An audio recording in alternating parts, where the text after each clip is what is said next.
নমস্কার সবাইকে, গুলু মম এবং ডটার চ্যানেলে আপনাদেরকে স্বাগতম। আজকে আপনাদের সাথে আমি একটি সিক্রেট রেসিপি শেয়ার করব। প্রতিটি রান্না করার পরে আমি যে গরম মশলার গুঁড়াটা রান্নাতে ইউজ করি সেটার রেসিপি।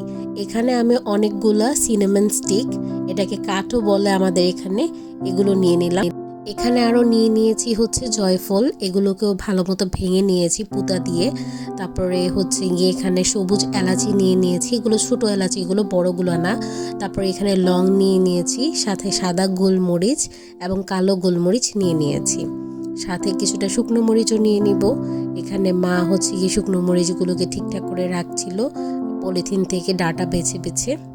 এটার মধ্যে কিছু পরিমাণে তেজপাতাও অ্যাড করে দেব। এরপর এটাকে হচ্ছে গিয়ে চুলার মধ্যে একদম লো ফ্লেমে অনেকটা সময় নিয়ে ভালো মতো ভেজে নিতে হবে। হাই ফ্লেমে ভাজা যাবে না, না হলে একটু পুড়ে পুড়ে যাবে।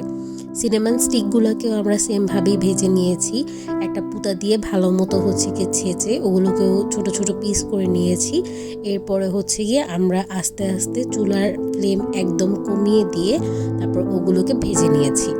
কোনটা কি পরিমাণে নেওয়া হয়েছে আপনারা জানতে চাইলে কমেন্ট করবেন, আমি কমেন্টে লিখে দিব, তারপর ওইটাকে পিন করে দিব। গরম মশলার গুঁড়াটা দিয়ে আপনারা যে কোনো তরকারির স্বাদ দুগুণ বাড়িয়ে নিতে পারেন।